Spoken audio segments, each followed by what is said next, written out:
This video will focus on true horror stories that happened in libraries. But before we get into the stories, let me talk a little about today's sponsor, Babbel. Learn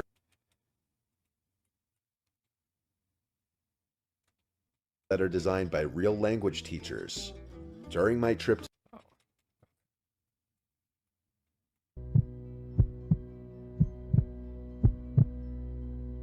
When I was in university, I would take 6 courses every semester because I was doing a dual degree, and I wanted to get it all done in 4 years. This meant a lot of semesters I was up to my neck and ears in homework and studying all the time. My university had a library that was open until midnight. I was also interning this semester, so I really had almost no time to do my work. I still lived on campus at this point, and my suite mates could be very loud and distracting sometimes. This was a Wednesday night, so I had 3 classes that day and my internship. I also had 2 exams the following day, so right after I finished up at my internship, I went straight to the library. Our campus library was very big. When I got there at 9 p.m., there was still a decent amount of people everywhere, but from 9 to 10 it quiets down a lot, and I was planning. That's what I don't fuck with, bruh. That shit really universally with a lot of shit. Maybe besides like a restaurant or like a fast food place, like being in a library, bruh, and then it's just nobody. You just the only customer in that bitch, bruh, and then it's just another fucking old, barely can get up out the seat ass little librarian, bruh. On being there until 12, studying for my 2 exams the next day. Around 11, most people were gone, but there were still some around. I was sitting at one of the tables sandwiched between 2 bookshelves on either side, so it was a little more private and secluded where I was sitting. Less distractions. By 11 o'clock, some guy who looked to be in his upper 20s came into the section and passed one of the multiple empty tables and came to mine, where he sat down diagonally across from me at the table. I looked up, and he looked back at me and smiled as he was setting his books down. Run that back, Turbo.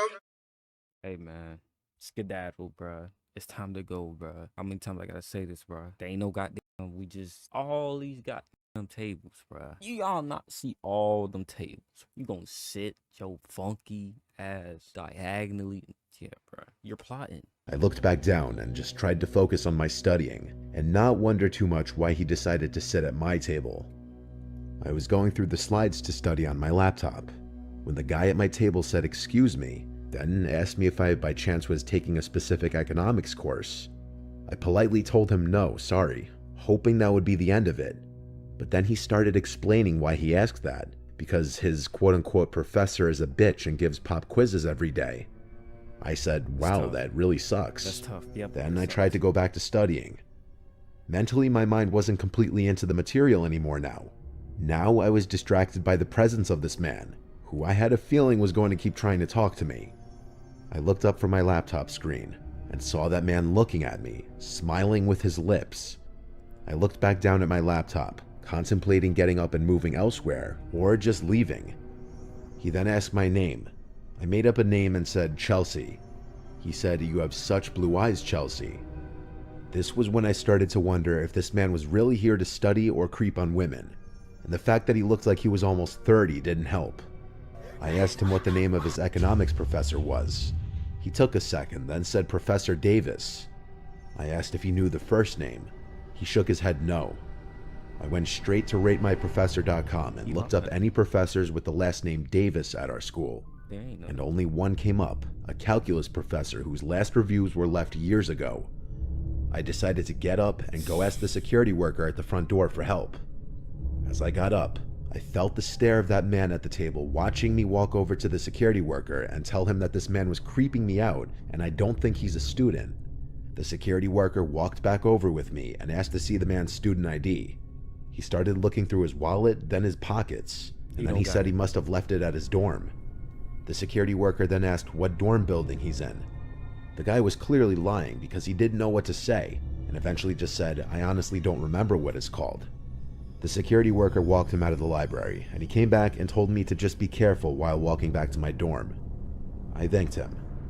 The whole rest of the time at the library, my mind was so distracted just thinking about what a creep that guy was. I did my best to keep studying, and around 12, I knew it was time to wrap it up so I could get some sleep. I packed up and left through the same way the security guard escorted that man out.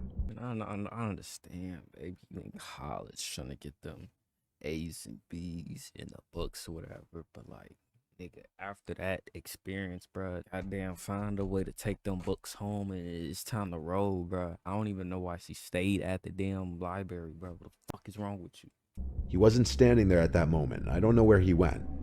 I started walking through the basically deserted campus. No one walks around that late on a Monday to Wednesday night. That's why eventually, when I was nearing my dorm building and I heard at least one loud sound of a shoe hitting the concrete behind me, I turned around, but I saw no one there. I knew for a fact I heard a footstep though. I started to run now, which may have been a mistake because the second I Next step should have been like, as soon as you hear a footstep, you gotta let him know, nigga, that bitch on you, bro. So if you hear a footstep, he gotta hear a motherfucker. started to run, which was made more difficult because of my backpack, I heard running footsteps behind me. I turned and saw that man from the library sprinting towards me. I screamed at the top of my lungs, but only for a second before I was tackled to the ground and had a hand over my mouth. He kept threatening me, saying, "You better shut up or I'll kill you." I genuinely thought my life was about to end. I was trying to call out for help still, but it was muffled by his hand. He then got to his feet and started to drag me by the throat out of sight of the main walkways, and I saw he was dragging me in the direction of the woods right by the dorms. I managed to remove his hand from my mouth for just long enough to scream again. It was enough to get the attention of these two guys who came running over yelling, "Hey, stop," at my kidnapper. The man let go of me and started running off towards the woods. The two guys came over to me, and I'm sure they were asking me if I was okay and whatnot, but I blocked all noise out for a few moments, and I was in total shock. I completely let my emotions out and started bawling my eyes out. The two guys called university police, and I did my best to keep myself together and explain. We went to the library to ask the security worker for his description of the man as well. It matched my description of the man. The police were also able to use the footage from the library cameras to get a clear picture of the man's face. The picture was sent out to all students' phones and emails and the school website, and that same night, there was an anonymous tip that the man was at a late-night dive bar down the road from the school. The police arrived to the bar and arrested him. The level of trauma this induced on me was incredible. I can't even imagine the trauma for those who weren't as lucky as me in situations like this. That's why I tell all my females, not all females, like I just got a plethora of like women on my rotation. So like a woman in my life outside of sexual relationships. You know, or you gotta have a gun on you. You have to have a gun on you. There's no pepper spray. There's no taser. That shit does not. That shit. You gotta get a nigga gone, bro.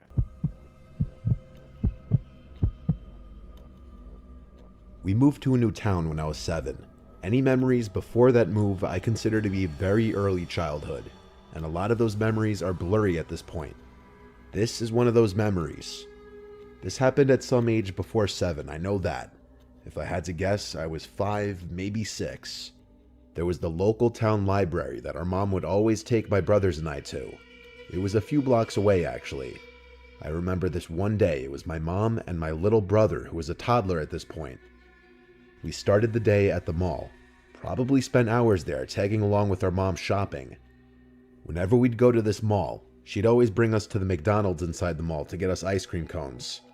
I remember we got ice cream on this particular day, because on the way to the library after leaving the mall, I still had some of the cone left in my hand. We arrived to the library, and there was this kids' computer section that my mom would let me stay at and play computer games while she went and did whatever she'd do. When I got bored of playing whatever old online computer games there were at the time, I got up and started walking through the aisles of books in the kids section of the library, looking for the I Spy books. The kids section was in the far corner of the library, and while I was walking from aisle to aisle, I heard a psst from behind me. I turned around and saw nothing. I was looking at the back wall of the library, which had another shelf of books leaning on it. Then I saw half of a grown man's face peer around the shelf and said, "Peekaboo." Bitch, I'ma shoot at you. The fuck is you talking about, bro? Like, what? Run that back, Turbo. I used to be in public with my mom and shit. See, whatever the fuck, doing regular life shit, going to the grocery store, whatever. I was probably like, no, around the ages of like 6 all the way up to like 11-ish. Bro, like I'm thinking back to all the grown ass men just walking up, just saying weird shit like your son looks adorable, and that shit creeped me out to this day now. I remember laughing and feeling no sense of danger. He did it again. He went back behind the shelf, then peered out his head again and said peekaboo. Again, I laughed. He asked me what I was looking for, and I said the I Spy books. He said he'll help me find it. He came over and took my hand and started leading me through the aisles, leading us, I guess, to the section of books that began with the letter I. And there they were, at least 5 I Spy books next to each other. I grabbed my favorite one, the treasure hunt one, and he said, let's go sit down and play. He led me to a table in the corner by a couple children's computers, and we started looking through the pictures. This went on for some time, and he was asking me questions about myself as we played I Spy. The question that still sticks out to me the most is, who are you here with? And I told him my mom and little brother. I'm with At the some point military. after this, he said something implying that there's a kid's playroom downstairs, and I, at that age, never knew that there was a downstairs to the library. He said we could take the book down there. He led me to the door that led to the basement of the library, which, for reference, is actually where events and meetings for certain clubs and organizations are held. And there is actually a little playroom down there, I guess for parents who have to bring their kids with them during any of the meetings. Where is the damn mom though? Where is the damn parents?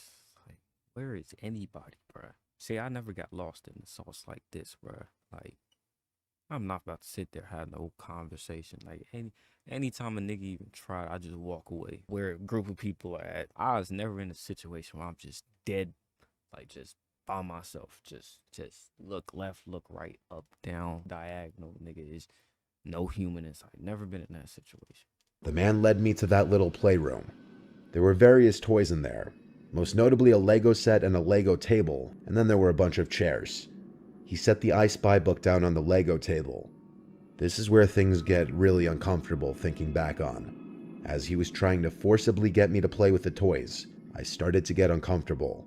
And around this time, over the loudspeaker, a female librarian said into the intercom, "Will Liam come to the front, please? Your mother is looking for you." At this time, the man went to turn off the lights in the room, and now it was pitch black inside. He said in the dark, "We're gonna play hide and seek." Let's play who can be the loudest. This was the first moment I was genuinely freaked out, and I started to yell for my mom.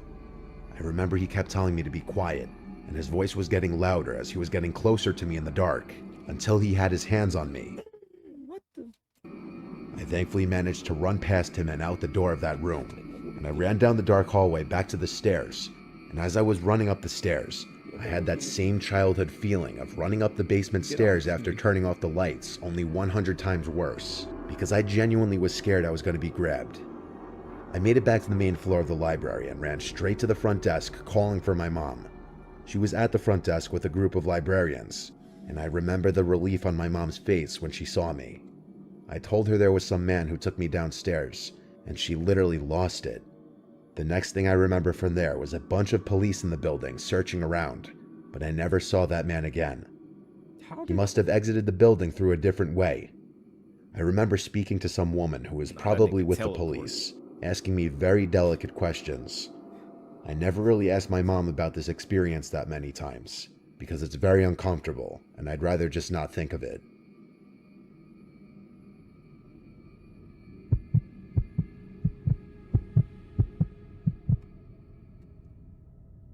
I used to work at the local public library when I was in my early 20s. I'd work the night shifts as my second job at least 3 times a week after my first job. I'd get there at 6 and would work till closing time at 9. I would also be the one to lock up the place after closing, but I wouldn't just leave right after the library would close. I'd have to shut off all the computers, do some cleaning and organizing, stock the shelves with all the returned books and DVDs from the day, take out the garbage, and only then could I leave. It was a Friday night, approaching closing time. Most of the other library staff was gone already. It was just myself and one of the female librarians left. I had made a couple last call announcements to the remaining library patrons, alerting them that the library would be closing soon. I was already cleaning up the place, trying to finish up early so I could leave and just start my weekend. The only other employee still there said goodbye to me as soon as the clock struck 9 o'clock. I announced on the intercom that the library was closed. The 2 guests that were left got up from their tables and started packing up their things before leaving through the door. After that, when I saw no one else in the building, I locked the front door. I proceeded to start fixing all the chairs to be neatly tucked under their tables. Then I started emptying all the garbage cans, and when it was time to bring them outside to the dumpster on the side, I unlocked the front door again and brought them out. It was quiet outside. The library was kind of tucked away from any main roads. When I came back inside, I locked the door again. Now all I had to do was restock all the returned books and DVDs from the day. I grabbed the 2 boxes and started with the DVDs, which was easier since the DVD section was smaller. It took about 5 to 10 minutes. During this time, I thought for sure I heard something come from one of the book aisles. I started walking through the aisles till I found an open book laying on the floor, which had clearly just fallen off the shelf. I put it back in its place, and for a second I stood there and just wondered, how could that have happened? I went back to work, and after finishing the DVDs, I took the box of books. Yeah, bro, we ain't gonna go to work. I'm not, bro. We don't have to assess that. I'ma leave. My life is more important than these little funky, dusty ass books. Soon as some shit like that happen, and I'm just sitting there like, nigga, there's no explanation. I'm leaving. Simple. Books and started putting them one by one back on the shelves. Going in alphabetical order, I started with the A's. The books in the box were sorted in alphabetical order to make it easy. As I worked my way down the shelves trying to bang this out and go home, I heard another noise nearby. 2 times in less than 20 minutes. That was no coincidence. Nope. I set the box down and started walking through the aisles of books again. I found another 2 books on the ground in another aisle. Someone was in here. I walked out to the open area with all the tables and such and yelled out, "Excuse me, the library is closed." There was silence until I heard something from across the library, from the children's section. I approached the noises and it started to sound like some rabid animal making growling sounds. I also heard books being thrown onto the floor. It was coming from one aisle. As I built up the courage to peek down the aisle, I saw some woman wearing a nightgown throwing random books off the shelf, making these disgusting animal-like sounds. I didn't say anything. I turned and ran to the office where we had the phone. I didn't have a cell phone at this time. I locked the office door and closed the blinds to the window. Then I called 911. I reported that there was some sickly woman in the library and I think they should send an ambulance. They asked if I had approached the woman, and I said no, she looked like she could be dangerous. When the operator asked me if the woman was still in the same spot, I opened the blinds, and I screamed because that woman was right on the other side of the glass, looking in. Her pupils were so big that she looked demonic. I said to the operator, "She's right outside the office." The woman started to bang on the glass, screaming gibberish. She tried opening the door, and when it didn't open, she turned around and sat on a chair facing the office. The operator asked me to keep the blind open and watch her. The woman was wobbly as she sat down, so I noted she was definitely high out of her mind. 2 police cars and an ambulance showed up to the library. The woman was put in handcuffs because she tried fighting the police officers, but nothing she was saying made any sense. She was put in the back of an ambulance and was taken away. I never found out what the hell she was on. I don't know how she got inside. Maybe while I was taking the garbage out. Or maybe she was inside before I even locked the place up. Either way, it definitely made being in the library alone after closing pretty unsettling from there on out. Shit, I'd never work at a library. The fuck? Yeah, me. What?